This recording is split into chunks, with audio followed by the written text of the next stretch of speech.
Hello everyone, welcome back to my channel. इस video में बात करेंगे साइंस के एक नए चैप्टर के पीवाईक्यू सेशन की।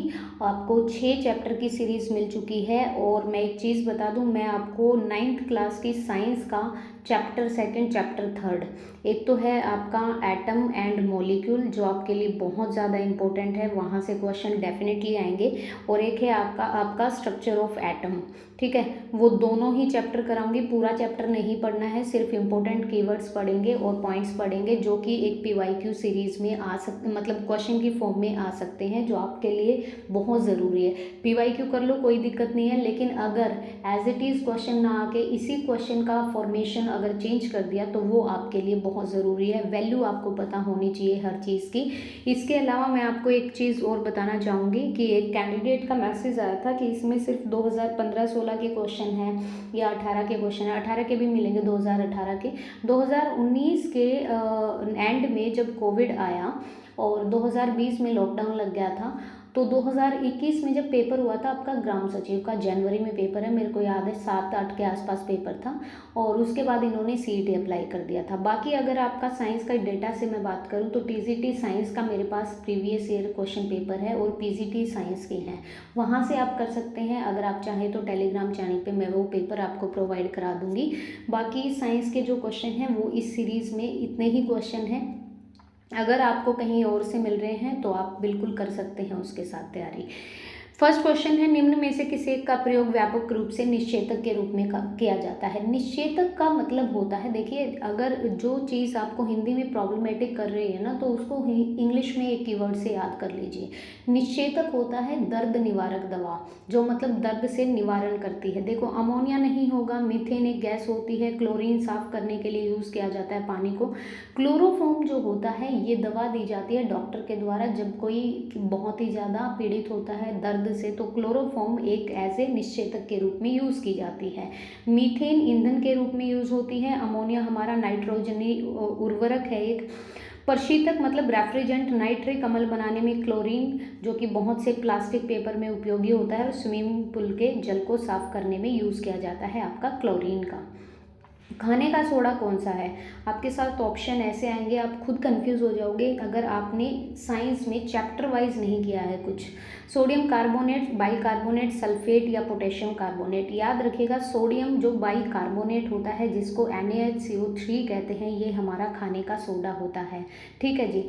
और एक चीज़ और कि जो हमारा दूध होता है ना, अगर उसमें हम थोड़ा सा बेकिंग पाउडर मिला देते हैं तो दूध में स्मेल होने से बचाया जा सकता है, ये भी याद रखिएगा। सोडियम बाइकार्बोनेट का जो फॉर्मूला होता है Na2CO3 10H2O होता है, और इसे धामन सोडा कहते हैं, धोने वाला सोडा। सोडियम बाइकार्बोनेट होता है NaHCO3, जिसे हम खाने का सोडा कहते हैं।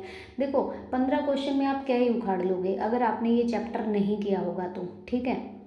पेरिस प्लास्टर इससे बना होता है, तो पेरिस तो आपको पता है जिप्सम से बना होता है। पटवारी के पेपर में 2016 में पूछा गया। उसके बाद पेपर हुए कहाँ पे हैं? कुछ नहीं है। एक पुलिस की भर्ती हुई थी 2018 में, एक कलर की भर्ती हुई थी, उसके अलावा हुए ही नहीं है पेपर। समझ रहे हो? टीजीटी पीजीटी के पेपर हुए हैं। जिप्सम क्या होता है? जिप्सम होता है, इसका केमिकल फॉर्मूला ज़रूर याद रखना है, CaSO4+2H2O। Calcium sulphate hydrate plaster of Paris का होता है CaSO4+12H2O, हाफ H2O इसमें मिक्स करना पड़ता है। कैल्शियम सल्फेट हेमीहाइड्रेट चूना जिसे और CaO होता है हमारा कैल्शियम ऑक्साइड। तीनों के केमिकल सिंबल, केमिकल फॉर्मूले ज़रूर याद रखने हैं। खाने का नमक क्या होता है? सोडियम क्लोराइड, कार्बोनेट या पोटेशियम क्लोराइड। तो सोडियम क्लोराइड होता है जो हमारा खाने का नमक होता है। सोडियम क्लोराइड का जो हमारा सिंबल होता है या केमिकल फॉर्मूला होता है, सोडियम को Na से रिप्रेजेंट करते हैं और क्लोराइड को Cl से, मतलब खाने वाला नमक हो गया। सोडियम कार्बोनेट होता है, इसमें कार्बन के मॉलिक्यूल होते हैं, तो CO3 आएगा, Na2CO3, जो कि एक धावन सोडा होता है। ग्लास निम्न के मिश्रण से बनाया जाता है। ग्लास आपका किस किस से बनता है? क्वार्ट्ज और माइका, रेत और लवण, रेत और सिलिकेट, या कोई नहीं। तो ग्लास जो है वो हमारा एक रेत और सिलिकेट से बना होता है, ऑप्शन सी। ग्लास कांच एक अतिशीतित सुपर कूल्ड द्रव है जो रेत और सिलिकेट के मिश्रण से बनाया जाता है। कांच के अलग अलग प्रकार होते हैं। एक सोडा कांच होता है जो कि ट्यूबलाइट में यूज़ होता है, बोतल बनाने में यूज़ होता है। एक फ्लिंट कांच होता है जो हमारा विद्युत बल्ब में यूज़ होता है, कैमरा व दूरबीन के लिए यूज़ होता है। Low melting point and high resistivity. Crookes कांच होता है, धूप के चश्मों के लेंस होते हैं। पायरेक्स कांच होता है, बहुत महंगा होता है प्रयोगशाला उपकरण बनाने में। और क्राउन कांच भी महंगा होता है चश्मों के लिए। सारे कांच याद रखिए, 5 टाइप हैं इसके। सोडा कांच ट्यूबलाइट और बोतल बनाने में। फ्लिंट कांच ये आपको पता होगा, विद्युत बल्ब, कैमरा और दूरबीन के लेंस में। क्रुक्स कांच होता है धूप चश्मों के लेंस में। पायरेक्स कांच होता है प्रयोगशाला उपकरण बनाने में। और क्राउन कांच होता है चश्मों में। नेक्स्ट है, इसके कांच का सर्वश्रेष्ठ जो प्रकार है वो है आपका ज़ेना ग्लास। ज़ेना ग्लास इसका उपयोग अम्ल क्षार जो रखे जाते हैं उसमें। बाकी देखो कुछ तो अम्ल एसिड ऐसे होते हैं ना जो बहुत ज़्यादा रिएक्टिव होते हैं, जैसे हमारा HCl है, ठीक है, हाइड्रोक्लोराइड है, वो बहुत ज़्यादा, जिनकी pH वैल्यू बहुत कम होगी, मतलब जितना जितना pH स्केल 7 से नीचे नीचे जाते जाएंगे वो उतना ही हाईली रिएक्टिव होगा। और वो प्रखनली जो होती है हमारी, जो लैब में रखे होते हैं, वो टूट भी सकते हैं, इसीलिए ज़ेना ग्लास की बनी होती है, बिल्कुल ध्यान रखना। धुलाई का सोडा जो होता है उसका नॉर्मल नेम क्या होता है? सोडियम कार्बोनेट बोलते हैं। सोडियम कार्बोनेट में आपके Na2 मतलब सोडियम के 2 मॉलिक्यूल, CO3 कार्बन के 3 और 10H2O मिक्स किया जाता है जो धावन सोडा बन जाता है। अगर सोडियम बाइकार्बोनेट की बात करें खाने वाले सोडे की, तो इसमें क्या होता है? NaHCO3 होता है। ठीक है जी, आगे चलते हैं। सीमेंट की खोज किसने की? सीमेंट की खोज की जोसेफ आस्पडिन ने। इंग्लैंड के एक राज मिस्त्री थे जोसेफ आस्पडिन। इन्होंने 1824 में पोर्टलैंड सीमेंट का पेटेंट लिया था। पेटेंट का आपको पता है ना, GI टैग का पेटेंट मिलता है, कॉपीराइट मिल जाता है कि भाई इसको कोई और अपने नाम से यूज़ नहीं कर सकता। तो जोसेफ आस्पडिन। कौन सा यौगिक थोड़ा गर्म करने पर ऑक्सीजन छोड़ता है?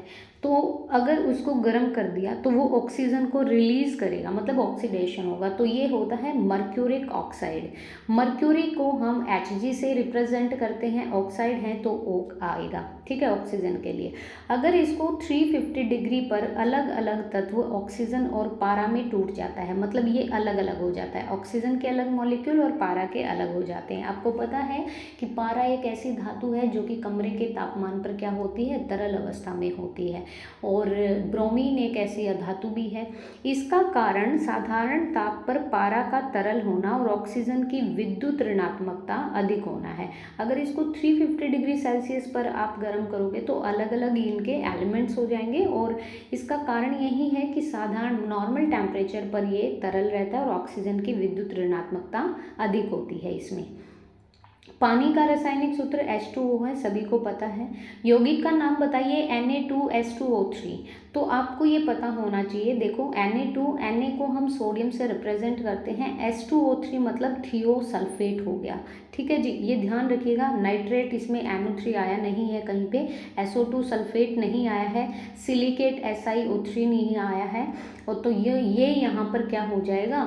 Sodium thiosulphate. ये कुछ कीवर्ड्स तो आपको पता ही होने चाहिए, मैं आपको अभी चैप्टर कराऊंगी तो इजीली हो जाएगा। सोडियम बाइकार्बोनेट का बाजारू नाम, मतलब बाजार में इसको क्या बोलते हैं? देखो क्वेश्चन लिखने की वर्डिंग देखो। अब देखो जैसे इसमें मेंशन नहीं है कि ये कब आया था, तो ऐसे भी कई क्वेश्चन हैं जो इंक्लूड किए गए लेकिन मेंशन नहीं है। सोडियम बाइकार्बोनेट को हम पाक सोडा कहते हैं। धोने वाले सोडे को सोडियम कार्बोनेट कहते हैं। ब्लीचिंग पाउडर को हम कैल्शियम ऑक्सीक्लोराइड कहते हैं। तो पाक सोडा याद रखिए। प्लास्टर ऑफ पेरिस में कौन सी धातु पाई जाती है? तो प्लास्टर ऑफ पेरिस में आपकी कैल्शियम धातु पाई जाती है। मैग्नीशियम, सोडियम तो बहुत रिएक्टिव होती है, पोटेशियम भी होती है। तो plaster of Paris CaSO4 + half H2O, calcium sulphate hemihydrate कहते हैं, अर्थात कैल्शियम धातु इसमें पाया जाता है, ठीक है। पानी की स्थायी कठोरता क्या मिलाने से दूर हो जाती है? तो देखो जितना पानी मृदु होगा उतने झाग बनेंगे। अगर आप साबुन या डिटर्जेंट यूज़ करोगे, जितना पानी कठोर होगा उतना ही झाग कम बनेगा। कई बार कपड़े धोने में प्रॉब्लम यही होती है कि साबुन अच्छे से मिक्स नहीं होता पानी के साथ, इसका मतलब वो हार्ड वाटर है। तो स्थायी कठोरता क्या मिलाने से दूर होगी? वॉशिंग सोडा मिलाने से दूर हो जाएगी। अब ये 2017 में पूछा गया है, याद रखिएगा। बेकिंग सोडा क्या है? बेकिंग सोडा एक सोडियम कार्बोनेट है हमारा, ठीक है जी। ये भी 2018 तहसील वेलफेयर में 2018 इवनिंग शिफ्ट में पूछा गया। पायरेक्स कांच के अधिक सामर्थ्य के लिए क्या उपयोगी है?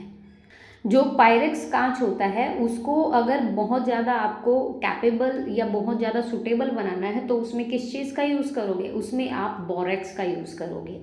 ये यहाँ पे दिया हुआ है सोडा कांच। सोडा कांच एक सोडियम कार्बोनेट, कैल्शियम कार्बोनेट और सिलिका से बनता है। फ्लिंट कांच हमारा पोटेशियम कार्बोनेट और लेड ऑक्साइड और सिलिका से बनता है। क्रुक्स कांच हमारा सीरियम ऑक्साइड सिलिका से बनता है। पायरेक्स कांच हमारा borax, barium silicate, sodium silicate से बनता है। क्राउन कांच हमारा पोटेशियम ऑक्साइड, बैरियम ऑक्साइड और सिलिका से बनता है। और जो सबसे महंगा कांच होता है जो कि लैब वगैरह में यूज़ किया जाता है एसिड बेस को रखने के लिए, ये जिंक और बैरियम सिलिकेट से बनता है। स्क्रीनशॉट ले लीजिए इस पूरी स्लाइड का।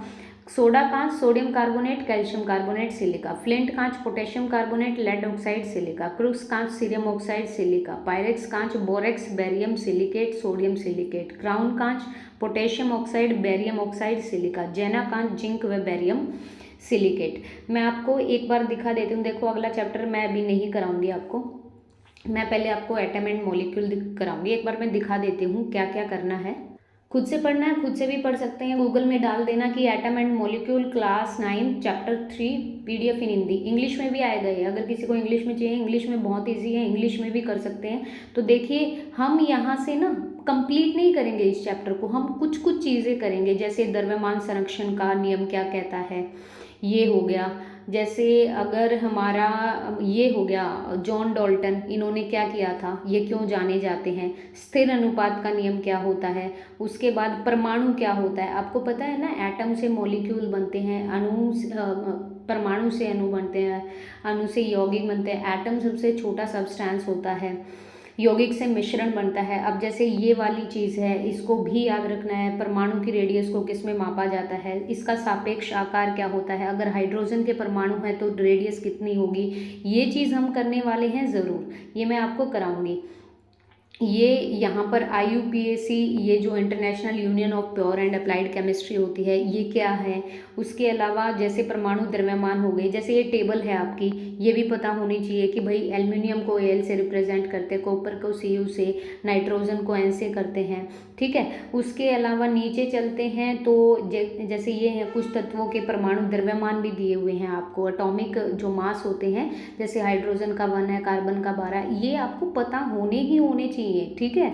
और नीचे चलते हैं कि ये अधातु कौन कौन सी हैं आती हैं, इनमें कितने परमाणु होते हैं, धातु कौन सी हैं, ये चीज़ मैं कराने वाली हूँ। और जैसे यौगिक है हमारे, जैसे जल है, जल दो चीज़ों से मिलकर बना होता है, हाइड्रोजन से, ऑक्सीजन से। उनका मास का जो रेशो रहता है वो कितना रहता है। अमोनिया का क्या होता है, कार्बन डाइऑक्साइड, जो इसमें दिया है ना उन्हीं में से क्वेश्चन पूछेंगे वो, बाकी ज़्यादा नहीं पूछेंगे। अब ये है आयन के नेम है और इनके ऊपर चार्ज कौन सा है, सिंबल कौन सा है। जैसे सोडियम को Na+ रखा जाता है, जैसे हाइड्रोजन को H+ है, हाइड्राइड को H- है। इसका मतलब पता है क्या होता है कि इन्होंने क्या किया है, प्लस साइन किस पे आता है, जो इलेक्ट्रॉन गेन करता है, और सॉरी जो इलेक्ट्रॉन लेता है, मतलब अपनी वैलेंस सेल को कंप्लीट करना होता है। अगर 7 बच रहे हैं पीछे वाली शेल में तो वो हाईली रिएक्टिव हो जाएगा, तो वो उसके साथ कौन लेगा, कोई नहीं लेगा, एक ही लेना पड़ेगा उसको दूसरे से, ताकि कंप्लीट हो जाए सेल। फिर ये आपके सूत्र हैं, संयोजकता देख सकते हैं इसमें। फिर देखो यहाँ पे अगर मैं नीचे चलती हूँ तो ये कार्बन के मोल हैं जो आपको पता ही पता होने चाहिए। और नेक्स्ट अगर एवोग्रेडो नंबर भी है इसमें कुछ, देखो हमारे न्यूमेरिकल भी आ जाएंगे तो ये भी करा दूंगी मैं आपको।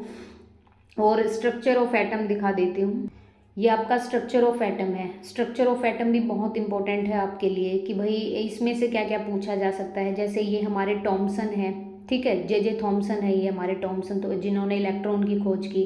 टॉमसन का परमाणु मॉडल में क्या था, रदरफोर्ड के परमाणु मॉडल में क्या था, ये क्वेश्चन पूछे जाएंगे। अभी जैसे आपको सिर्फ ये रहता है PYQ करो PY, जब तक आप ये नहीं पढ़ोगे तो आपको नहीं पता चलेगा। सिर्फ क्वेश्चन आंसर रटने से कुछ नहीं है। ये नील बोर का है, कंप्लीट मिलेगा आपको यहाँ पे। ये न्यूट्रॉन जिस चैडविक ने खोज की थी, तो ये चीज़ आपको पढ़ना पड़ेगा। ये संयोजकता मतलब जो हमारी वैलेंस सेल होती है वो हो गया।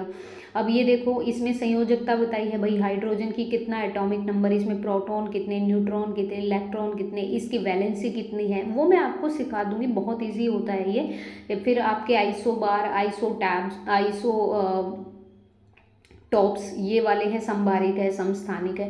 तो ज़्यादा बड़ा चैप्टर नहीं है, देखो इतना ही है, और हमें पूरा चैप्टर नहीं करना है। अगर आप रेडी हो तो आई विल स्टार्ट, अदरवाइज फिर मैं PYQ भी करा दूंगी। तो आप कमेंट बॉक्स में कमेंट करके इस वीडियो के बता देना। I will check it out and after that I will make a video regarding the chapter of the structure of atom and atom and molecule. Thank you so much.